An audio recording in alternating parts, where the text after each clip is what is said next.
Welcome to Killer Women with your host, best-selling author Danielle Girard. And now, Danielle's next killer woman. Hello, and welcome to Killer Women Podcast, a proud member of the Authors on the Air global network with more than 4 million listeners. I'm your host, suspense author Danielle Girard, and my guest today is Kimberly McCreight. Kimberly is the New York Times bestselling author of Reconstructing Amelia, Where They Found Her, A Good Marriage, Friends Like These, and Like Mother, Like Daughter, as well as a young adult trilogy, The Outliers. She's been nominated for the Edgar, Anthony, and Alex Awards, and her books have been translated into more than 20 languages. She lives in Brooklyn, and we are here to talk about her new release, Someone Else's Husband. Welcome, Kimberly. Thank you so much for having me. So fun. So I try to match the covers to give it a You little. did a good job. You did. Well, I like now- kind of clash, but yeah, but you did great. You're fabulous. So before we dig into all the so fun things about this book, can you tell our listeners about Someone Else's Husband? Yeah, so it is a literary mystery, is how I would classify it. It opens with a knock on the door at Richard Falk and Gretchen Falk's apartment. It's the police. There to search their apartment, and a young woman named Frankie Callahan. Her apartment is a blood-soaked crime scene, and they're there to do a search related to that. Frankie and Richard were recently on a climbing expedition to climb Kilimanjaro, and so upon their return back to New York, Frankie has has been discovered. Her apartment has been discovered as a crime scene, and so they are there to find out what Richard had to do with it. And so from there, the book traces both flashes back to Frankie's days before her murder and the days of the investigation that follow. And it's from the point of view of Gretchen, the wife, and Frankie, who is the climber. And they're very different. And there's a big question of, did or didn't Richard and Frankie have some sort of extramarital affair, hence the title, Someone Else's Husband. But really, more than anything, it is very much a mystery, and in that respect, a crime novel. But I really center my storytelling around the characters and their emotions and their relationships. And I would say, really, my motivation in writing it was to humanize both the wife and the other woman. I think so often in stories like this involving a love triangle, there's kind of clearly one villain. Either the wife is a stupid pawn or the other woman is evil. And the reality of life, as we all know, is far more complex than that. So I was really interested in exploring it from that perspective. Which I love. And I actually think all of them, even Richard, who's you're not in his point of view necessarily, but we get his sort of who he is as a person. And none of them is like a cardboard character of, which I appreciate. Because yes, like you said, real life is much more complicated. So I'm curious to hear about how you develop a story. And obviously I also, we talked a little bit before we started recording about your own experiences having hiked Kilimanjaro and whether that trip happened and was the inspiration for this book, or you wrote the book before you did the climb. So we can tackle either one. Talk about the trip or talk about your process. How do you want to start? Well, I think they're kind of intertwined in this case. So no, the book was inspired by the climb in a loose, indirect way. Right. No one died, I hope, on your climb. No one died on my climb. I did not have an affair with one of the other climbing members of my climbing team. So just to clarify all that, right at the outset. But when I am divorced, and climbing Kilimanjaro was part of kind of my own eat, pray, love journey of things I did in the wake of my divorce to kind of recalibrate my life. Yeah. And I had climbed other mountains prior to that, but never one of the 7 summits. And so climbing Kilimanjaro had always been on my list of things I wanted to do. So I took the opportunity in the wake of my divorce to do that alone. And part of what, sorry, my dog just came back from. No, that's fine. We're going to go real life, which is I have to now occupy my dog. Yeah. I came prepared. All right. I'd always known I'd wanted to do the climb, and even traveling in that way to Africa. I'd been to Africa before, actually, on my honeymoon, but to South Africa. But just doing a trip like that as a solo person was big in and of itself. The athletic component of it, I mean, we could talk about that separately, but that obviously was a big deal, although like I came into it as an endurance athlete. So that it wasn't completely out of left field that I would go climb a big mountain. So, but the whole thing together, climbing the big mountain and doing it alone and going on a group expedition with no person, whether that be a friend, whether it be anybody. So that, to have to go and also do that in feeling like I had lost my role as the wife. And I was already kind of feeling like, who am I now? Like I've always gone on these trips. Like my ex-husband and I had done a trek to Machu Picchu at one point, and I was used to doing these things with a person. And in fact, there was a woman on that trip who was on the Machu Picchu trip who was alone. And I remember thinking the whole time, like, I'm now going to be that person who's alone on this trip. And so that was a big thing going into it. Now, when I arrived to take the trip, it turned out that it was just a group of men who, again, it's not the configuration in the book, but it was a group of men who all were together, and then it was just me. So I was the only woman. And then when you take the extended team, which involves porters and all sorts of people, it was like me and a group of 30 or 40 men. And so as soon as that kind of set up, like I was within the first 15 minutes, I was like, okay, so this feels like a book. And it was really, and again, the climb itself and the team I climbed with, they were all extraordinary. And so it was an incredibly, the characters in my book are a bit hit and miss in terms of they're good character qualities, but the people I was with were amazing. But nonetheless, it was still a really profound experience to be like, oh, now I'm this person. And so I had a lot of time to think about it in the 9 days. So I would say that there are flashbacks in the book to the climb, and those were in the sensory respect, meaning the experience of the climb, what I saw, what I felt, are based fully on my experience in terms of that. But the rest of it is a departure. Yeah. I'm also, the people that listen to this podcast know a lot of details about my divorce, which was rather unexpected and followed a very long affair on the part of my ex-husband.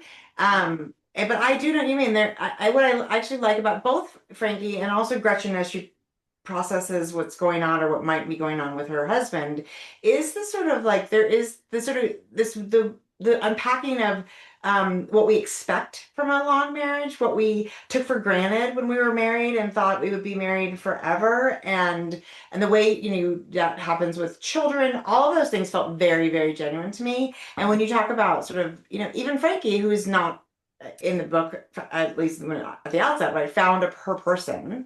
Right.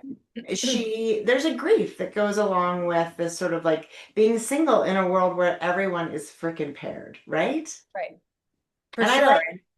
What's that? No, go ahead. No, I like that you unpack that, because I think it's a real thing, and I do feel like it's not something we read about all that often, in ways that feel it's more about the sort of like trick of the who was to blame and all this versus the real genuine, like, what does that unpacking feel like? So it felt fresh. Yeah. It felt fresh and real.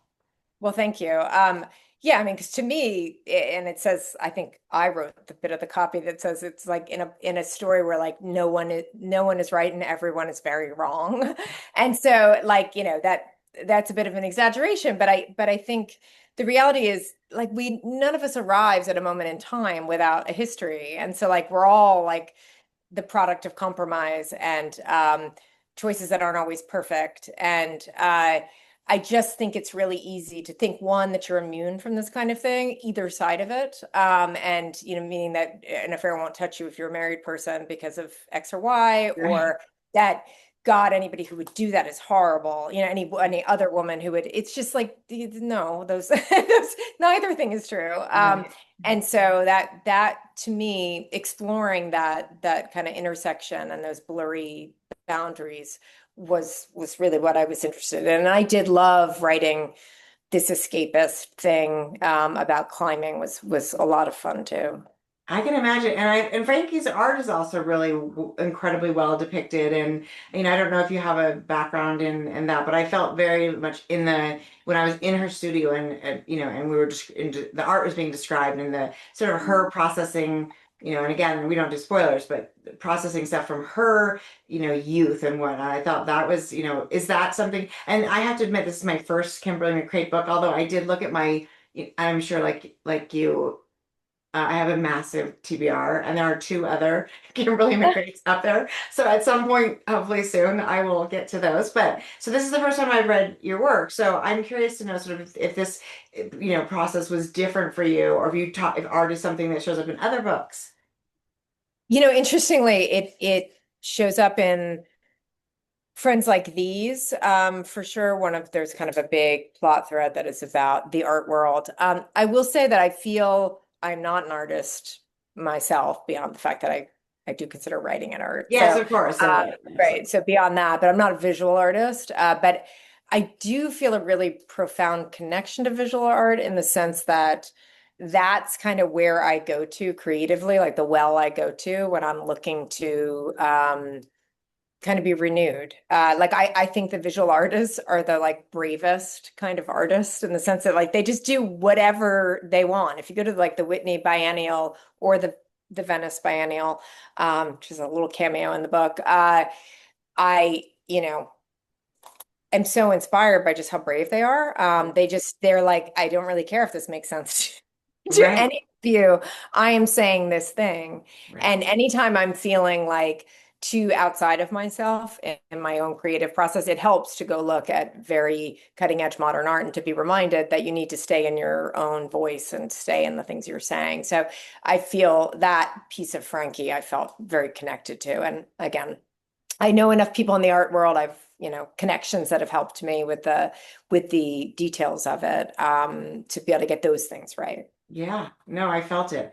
So tell me about your process for writing a book. Obviously there's a million ways to do it and a million authors doing it. So I'm always curious to hear sort of, are you do you start with a character? Do you start with a scene? Do you start with a dilemma? And do you outline pants? How do you do it? And does it Yeah. change? I'm always curious about that too. No, it's never changed for me. I do not outline. And in my books, as you've seen, they're all structured similarly. There's multiple points of view and usually multiple time frames. Hmm. So each each book's a little different in how that plays out, but and there's usually interstitial elements like they're here, there are police interviews here. There's always something like Yeah, that. I love that. Going back all the way to Reconstructing Amelia, that was true. Um, so I really kind of start with that question.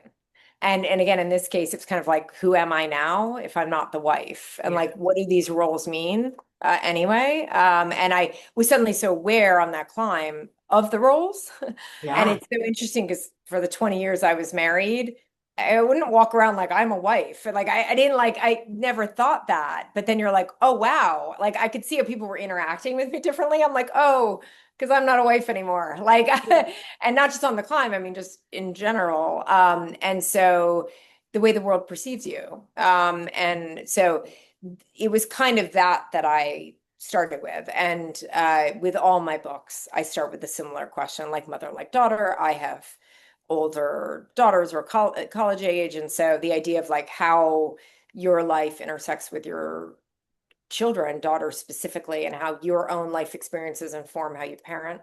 Yeah. So I'm always kind of starting there.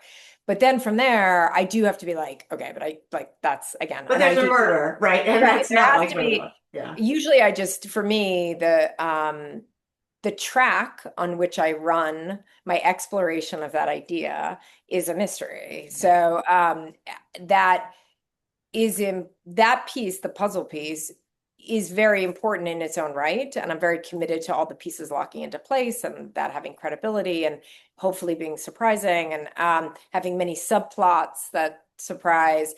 But so I kind of get a big a track in general. Like I know the what happened and what parts I'm trying to have intersect and Mhm. how. I have a general sense of that. So I have a point at kind of the end of my track to head towards.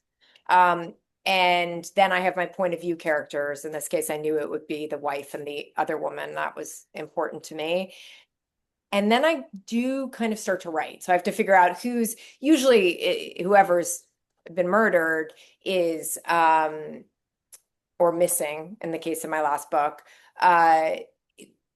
is one of the points of view, and then another critical person of the story is the kind of present. Interesting. So you dig into sort of the person who ends up being absent in the current timeline. Almost always, that's the other point of view. In A Good Marriage, the murder victim is the other point of view, and it's a prosecutor looking into the case. It's in A Reconstructing Amelia, it's the daughter who is not alive anymore when the book opens. And so mostly those points of view are actually written in like present tense because that person is gone. It's a way to feel, so it feels, they still feel alive so you really feel, you don't have a sense of that being a remote loss. You feel right. And so, yeah, so I start there, but I will say that my process is to kind of center myself in those characters and those moments, having this vague sense of where I'm headed. And so, I kind of know you need to get to figure out, and the person looking into it has to do some looking into it. But I use those as stepping stones to, again, really explore the characters and the themes that I'm interested in. And I just write my way into it. And I don't know, are you a pantser? No, I'm a total pantser too. It's the same. And I don't even necessarily know what the story's about until the end of the first draft. Right. So then I'm like, oh, that's what this story is about. And then I have to go back and I mean, I hear people talk about like in-depth outlines and think, God, that sounds really smart. But I'm 17 books in and it's never worked for me to outline. Yeah. So. I mean, you have to do it the way you do it, right? Right. So I will say that as I write, I'm, the same way as you, I will say I figure out a lot of themes after the draft is done. Like you realize all these things you did subconsciously that like are in there, and things you want to lift up and things you want to connect. And that to me is the most fun, exciting part of it, is what you didn't see coming yourself as you're writing. But the result, as you, I'm sure, well know, if you write this way, it means so much of your heavy lifting is in revision. Yeah. And so you get to the end of a first draft and I'm just like, and I don't look back. I mean, I don't go back like the next day and revise what I did. I never look back. I just keep going. Interesting. And so when I get to the end of the first draft and I open it, I go back to page 1, I'm like, oh my God, like, what is this stupidity? I do tend to start to develop a working outline as I'm going. When I start having thoughts, like when I realize that I've already gone off course, I still don't go back. You don't. You just correct course and keep going. Yeah. So there'll be like a gap where you were on one course and then all of a sudden you're like, that's not right. So now I'm on this. Interesting. Okay. So you've got the note would be something like, go back and make Frankie nicer. Something, or like go back and make it so that XYZ about this character. So I know when I look at that note, and I'll sometimes put a note in the manuscript, and I even realize I'm like, this is the wrong point of view. Okay, that's what I was curious about, because so that's a big one, right? Because you sort of feel like if you're talking about multiple points of view and you've got a whole, what do you do then? Do you just sort of say, well, I would never ditch whose point of view it is. Okay. I've never done that. Okay. So far. I don't. So that's good. No, because to me that's fundamental. Again, and that's so fundamental to the thematics of my book that very rarely would that change. Meaning like mother like daughter is a mother and a daughter. Right. And this one is the wife and there was kind of no other people that could tell the story. Right. But it's interesting because I do think a lot of other people, some people would have chosen, the husband and the wife, or, I mean, I can, you can see, but the way it's written is exactly how it feels like it should have been written, Yeah, because I just wasn't interested in that. I mean, I wrote a book called A Good Marriage, which was an exploration of marriage. And so I've done that. This isn't about marriage, really. It's about women and about like how their roles are extremely confining, and the choices you make in life that hew to those roles, these arbitrary roles, again, in which somebody is the saintly person and somebody is the villain. And there's a cost to the saintly role, like as you can see in the book. Like, so it is not these, and that was what I cared about. To me, in these books, often too much attention is paid to the husband. Yeah, I don't care. I didn't care. I don't care where you did Yeah, it. I he's mean, not as right. He's I, not the pivotal characters we want to look at. And I also appreciate that there's so much truth in the sacrifices that both the women, all the women have to make. We yeah, get glimpses of other, we get glimpses of Hillary, who's the wife of, a good friend of Gretchen's, and all, I mean, the cost of being a woman in any of these roles is very steep, right? I mean, right. it's very steep, and I really appreciate that because again, I think that is, and I don't know, I'm curious about this because I'm in my 50s now. I was married for 30 years, well, I got married, I was 23, which I do not recommend. Anybody younger than that listening, that's not a good idea. But I do think it's interesting, to really, it's not something you think about when you're young and getting married, right? Like, what is the onus that's going to be on me as the woman to sort of, and I think it's better than it was maybe, but I think it's still to accommodate the husband in his job and in all these ways, right? Yeah, I mean, I always had well, before I started writing, and I was a lawyer. So like when I met my ex-husband, we both had comparable kind of Yeah, corporate careers. But the irony being that, look at even that. So I didn't really have to I ask myself that question, or didn't think I had to, because it wasn't an issue. We were on equal footing. But then, look, years later, I'm not working in a traditional job, and I'm trying to sell a novel. And, like these are just like, it's so hard to consider those things because you don't even know what your thing will be. right. Because you can't, it's very so hard to predict, like what, I mean, will you have, is it, you picture a large family and you'll have infertility struggles, and that will be a part of your story. Like life is so hard because you're so young oftentimes, Right. when you're making those decisions, and life is so unpredictable. So you don't, what calculus you're making. And again, I think the book drives home the point that a lot of these, some of it's baked in, right? You're making decisions reacting to things that happen in your childhood, and that you're not even aware of, that it's motivating you in a certain way. So I guess I hope that people kind of come out of it being like, oh, these are complicated questions. Yeah, no, there's not, and I feel that very much. There's layers of it. It's not the way it's handled in a way that gives all of it real gravitas. Like, not just like so, and again, we're not going to talk about what actually happens, but there's no person in the book that, I mean, there's obviously bad decisions that were made when these characters are younger, bad as Right. in like they didn't work out the way that, you would hope that they work out, but isn't that every single human? Like by the time you get to be by the time you get to be 30, there's a dozen things you're like, I wouldn't have done it that way. And then by the time you're 50, it's exponential.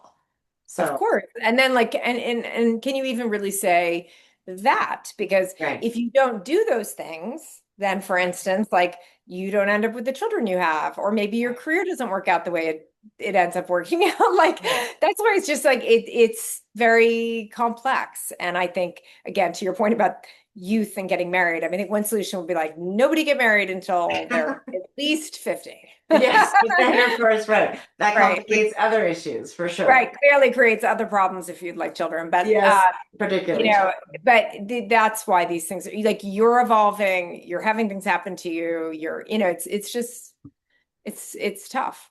Yeah. And I think, tell me, this is what book number for you? 9. So do you feel like, I guess what I had started to ask about is, do you feel like the things that you're interested in, so my very first book came out when I was 29. So clearly, like what I was writing about then and what was interesting to me is so different. And I do find that older I get, the more interested I am in reading about women, particularly. No offense to the men. I love men. This is not a male bashing show, but I really like to focus on the women. I'm more interested in the decisions that they make and the way their lives are impacted by those decisions or decisions made by other people. And do you find that has the direction of your interests changed, or grown, or are your explorations different than they were early on? I mean, it very much kind of arcs with my life. I Yes. mean, so interestingly, Reconstructing Amelia, which was my first book, involved teenagers, a woman and her teenage daughter, and my kids were really small when I wrote it. Yeah. And so I think on some level I connected to Amelia as a person rather than like as a mother. Yeah. But it was about my fears, like what I was worried about in the future Yeah. as an abstract idea. So, but beyond that, almost every book is like follows the arc of my life in some way or Yeah. another. Like I have yet to write a book that isn't very, in some respect, immediately personal. I mean, the things that happen in my books, none of the things have happened to me Yeah, specifically. of course. And I know I feel like we have to say that a lot because I feel like in the world of, social media, there's a sense that you are your story. yeah, And I am, I'm actually, follow, my next book is called Happy Ending, and it's about a woman whose husband has a long affair with a massage therapist. And and right. obviously there's a murder, but that is so there's enough of that that's in sync with my own life. I've never gotten this close to my own existence before. Right. But it's interesting because people want to be like, oh, is that your, this isn't like strangers, right? This is not the story of my marriage. But it gets conflated, and I'm finding it's the hardest book I've ever written. Yeah, Because it comes from this personal place, and because, like you said, these can't be cardboard characters. He can't just be an asshole. This right. man, right? There has to be more nuance to that. And so it sounds like though that you use, not that you're using your actual life, but you're using your emotional state or some Right. pieces of your life. And do you find that makes sometimes the stories hard to write, or you've always been able to doing that, so you create the distance straightforward in an easy way? Yeah, because I think that yeah, I've never that makes it easier for me for some Yeah, reason because I feel so emotionally invested yeah, in them. But again, even if I relate, I'm probably not all the characters, right? So like there's right, more than one point of view. So right. somebody but I will say that the characters that tend to be closer to me um are harder to write. And again, they'll never be close in the sense that nothing about their biography or what they're doing. Right. But emotionally you resonate with more. But the Yeah. one that I'm actually more like Hmm. uh, is harder to write because it's usually my agent or editor who will point this out. Like I kind of take certain things for granted. Like I'm like, yeah, she's like that, kind of thing. And they're like, no, like no, I Right, don't know. right, And I'm like, oh, right, because I'm over relating. So I'm not explaining. And again, then once I start unpacking it, turns out the character isn't me. But right. I'm there'll be gaps. Mhm. And in part because the person is too similar. So when Right, somebody's very different than you, I think you naturally fill in things. right. And I think it's a useful technique is to create some distance between you and that primary character. Because the other thing is I find I'm really hard on whatever character is the most like me. Like Right. she ends up being like she gets treated the, the worst of all the characters in some way, which I think is interesting and probably something I should unpack, in therapy. But I I do think I find, make the one like me is always the hero. So I don't know what oh, that I says. love that. Actually, I think I that's how it should be. I love that. don't know. Well, I'm curious. I don't know if you're in a position to talk about it. Are you what you're working on now? What comes next? Yeah, well, I'm working on in part the TV adaptation of Like Mother, Like Daughter, which hasn't been announced, so I can't get into the details of it, but that is Okay. part of what it's been a wonderful experience, and I'm really enjoying doing that. I have worked on an adaptation of a previous book as well, so it's not my first time doing that. But I have a new book, which I'm not gonna, yeah, which I probably don't want to share. Yeah. You are my very first Oh, interview. fine. Yes. Uh, Someone else's husband. So I don't even think I want to, it's got a great title, but I don't think I'm ready to share the title yet. Fair. But I am, I'm at work on that. I've got and that's a situation where I went back and I did kind of polish the first 100 pages just for strategic publishing reasons than anything else. And I don't like that. I will say that like I had to stop and kind of go back but I think in the end, as much as I resist that, I think it will save me time because I had Yeah. already realized I was doing a lot of like throat clearing, figuring stuff out. And I was like, oh no, this is like So that one I had to back up a bunch of times, but it's two women whose lives intersect. And again, there's a investigation set in New York City. And I would say it's a little bit more about women who come from different backgrounds, and their lives intersect in the workplace in this way. So anyway, I am excited about it, and do feel like I'm like far enough in that like it's really going. Yeah, So that's such a good good. feeling. Yeah, I feel like 100 pages is a critical, it's like 112 pages I have right now. Yeah. And that's always kind of a critical, I'm like, all right, I'm in. Yeah, Act One's in shape. Yeah. Exactly, That's exactly. really exciting. Well, that sounds amazing. I am really looking forward to digging into the other Kimberly McCreight Thank stories that are on because I actually do. I have friends like these and like mother like daughter. I saw them this morning. Oh, Um, no. as I'm like, I gotta, that CBR list unfortunately just keeps growing, Yeah. as you well know. But so tell our listeners we will be giving away a copy of Someone Else's Husband, either over on Facebook at our Danielle's Killer Women Facebook group or on Instagram at Killer Women Podcast. So Kimberly, tell listeners what's the best way to figure out when you're going to be, where you'll be on tour, and connect with you and see your pictures of your own trek and all that good stuff.